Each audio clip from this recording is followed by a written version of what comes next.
Mes chers compatriotes, aujourd'hui c'est avec une profonde humilité et une grande responsabilité que je me tiens devant vous en tant que le nouveau Premier ministre de la République d'Haïti.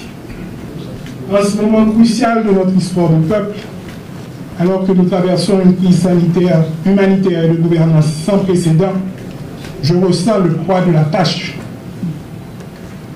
En cette heure solennelle d'intenses émotions et de dépassement, je tiens à saluer le sens hautement patriotique du Conseil présidentiel. Ils ont transcendé les clivages et les sensibilités politiques, ainsi que les intérêts partisans, pour m'accorder leur confiance sur des questions vitales qui tiennent tant à cœur la nation souffrante et impatiente. Je tiens aussi à remercier le Premier ministre sortant, M. Patrick Boisvert. Traversant avec un courage exceptionnel l'épouvante solitude de la primature, il a dominé le jeu politicien et la rumeur des fractions pour poser son empreinte. Celle de l'homme d'État serein et sensible, voué au service d'autrui et à la République. C'est avec le sentiment du devoir magistralement accompli au bénéfice des populations haïtiennes qu'il rentre aujourd'hui sur la tente pour un repos bien mérité. Mes chers compatriotes, Haïti est confronté à des défis majeurs. Les violences et l'insécurité paralysent notre quotidien. Les crises humanitaires exacerbent les souffrances de nos compatriotes les plus vulnérables. Et l'instabilité politique sable les fondations même de notre société. En reconnaissant ces réalités douloureuses, nous devons trouver en nous la force et la détermination nécessaires pour les surmonter.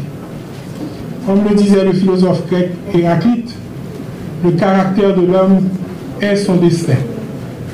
Nous devons faire preuve de courage et de détermination, car c'est dans ces moments de crise que se révèle le véritable caractère d'une nation. Je crois fermement qu'ensemble, nous pouvons transformer ces défis en opportunités pour rebâtir notre pays sur des bases plus solides et plus justes. Je m'engage donc devant vous, chers concitoyens, à servir notre nation avec intégrité, transparence et dévouement.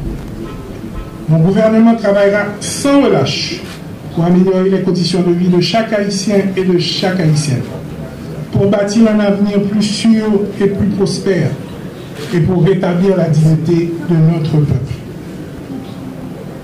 Mesdames, Messieurs les ministres et secrétaires d'État, par l'entremise du Conseil présidentiel de transition, nous avons signé un contrat collectif avec le peuple haïtien pour matérialiser l'accord du 3 avril 2024 qui prévoit un ensemble de grands chantiers.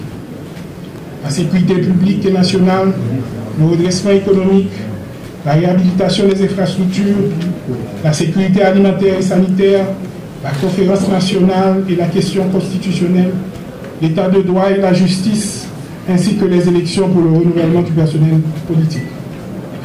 Ce paradigme du changement irriguera toutes les artères de l'action gouvernementale. Il inspirera et illustrera notre posture et tous les actes que nous serons appelés à poser à la tête du gouvernement. Je vous demande donc, mesdames, messieurs les ministres, de participer vaillamment à cet effort commun pour promouvoir et alimenter cette culture du changement dans les sphères d'activité relevant de vos compétences respectives. Oui, notre pèlerinage collectif commence nécessairement par un retour au climat sécuritaire. Sans sécurité, aucun progrès durable ne peut être accompli. Pour ce faire, il est crucial que nos policiers et nos soldats soient bien préparés pour faire face aux défis sécuritaires actuels.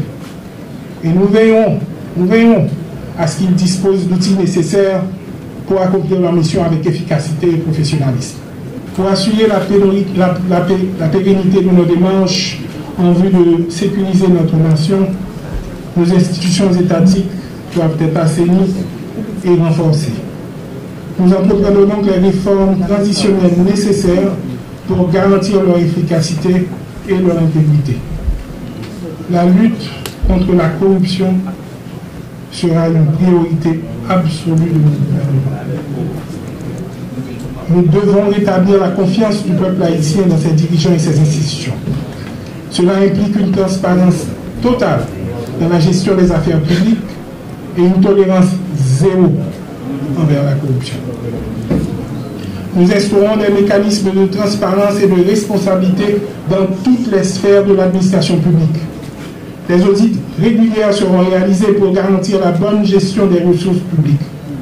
Nous devons faire en sorte que chaque goutte dépensée, qu'il ne soit de manière judicieuse et au bénéfice de la population.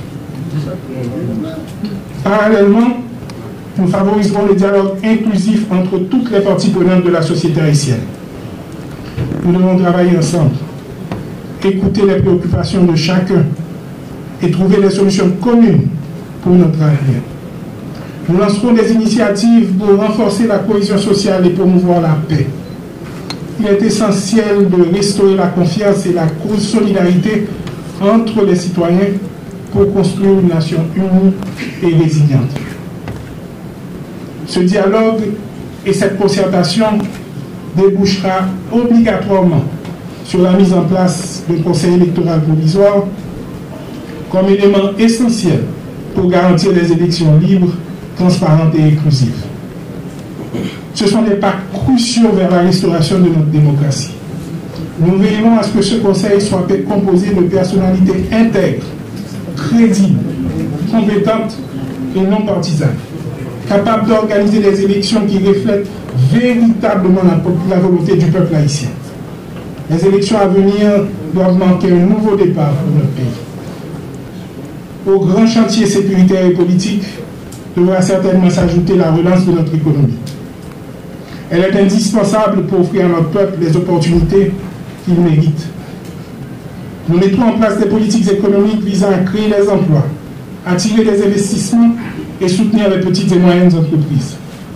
Nous devons revitaliser notre économie en exploitant nos ressources locales et en stimulant l'innovation et l'entrepreneuriat. Une économie robuste est le fondement d'une société stable et prospère.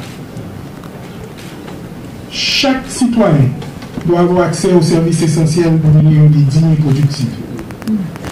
Nous nous engageons à mettre en place des balises pour améliorer l'offre de services de base tels que l'éducation, la santé et les infrastructures. L'éducation est la clé de notre avenir et nous devons investir dans notre système éducatif pour préparer nos enfants à un avenir meilleur. De même, un système de santé solide est essentiel pour le bien-être de la population. Nous devons y travailler urgemment et sans relâche. Le système sanitaire haïtien ne peut pas rester l'otage de la conjoncture. Près de la moitié de la population, environ 5 millions d'habitants, est en situation de sécurité alimentaire. Les enfants et les femmes étant les plus touchés. Combattre l'insécurité alimentaire est aussi une priorité pour mon gouvernement. Personne ne devrait souffrir de la faim dans notre pays.